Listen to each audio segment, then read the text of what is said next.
Assalamu alaikum wa rahmatullahi wa barakatuh famille, je suis Ismail Aka de la DDR. Alhamdulillahi Rabbil Alamin wa salatu wa salam ala Rasulillah. Nous remercions Allah, le maître de l'univers. Aujourd'hui, nous sommes à Koumassi, Colombe. Nous avons reçu une sœur. C'est l'histoire d'une sœur qui s'est convertie à l'islam et qui, après sa conversion, a reçu beaucoup de difficultés. Qui vivait avec son oncle, qui, lorsqu'elle pratiquait l'islam, elle se réveillait à 3 heures du matin pour prier, etc. Et son oncle n'était pas content. Et il y a eu beaucoup de difficultés entre elle et son oncle. Du coup, l'oncle en question l'a mise dehors parce qu'un jour, il avait envoyé. Et puis ce jour-là, a tombé qu'elle jeûnait, c'était un lundi. Il était l'heure de la rupture, donc elle a préféré rompre le jeûne avant d'aller faire la commission que son oncle lui avait demandé. De retour, son oncle la trouvant en train de rompre son jeûne, lui posa la question est-ce qu'elle avait fait ce qu'il lui avait demandé.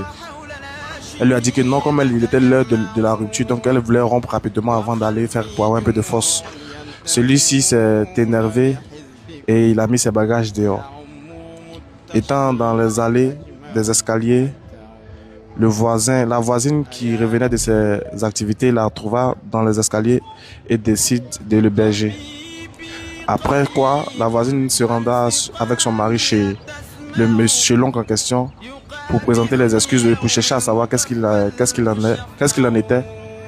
Ce dernier l'a refusé catégoriquement de parler avec les voisins, de reprendre la sœur. La sœur convertie à l'islam est tombée malade après. Et quand elle était malade, il y a ses gens, ses frères, ses sœurs de la communauté dans laquelle elle était avant de se convertir à l'islam qui se moquaient d'elle. Je vais vous-même vous présenter ça en capture, vous allez voir.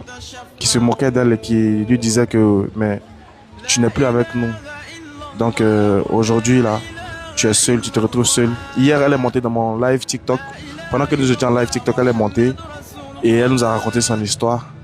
Et une cagnotte s'est ouverte. Les musulmans ont décidé de l'aider pour ses soins parce qu'elle est encore en convalescence. Donc on a commencé la cagnotte, la collecte, on va dire, de 20h30 à 22h. Nous avons pu recueillir la somme de 500 000 francs CFA. Hier, ceux qui nous ont suivis en live, on n'était pas assez, mais les musulmans étaient déterminés à aider la sœur. Alors, la somme de 500 000 francs a été recueillie pour elle, pour qu'elle puisse continuer ses soins, en attendant que l'on puisse trouver une autre solution pour voir qu'est-ce qu'elle peut faire actuellement pour pouvoir s'en sortir après sa guérison et puis trouver un endroit où dormir. Alors, je suis avec la sœur en question.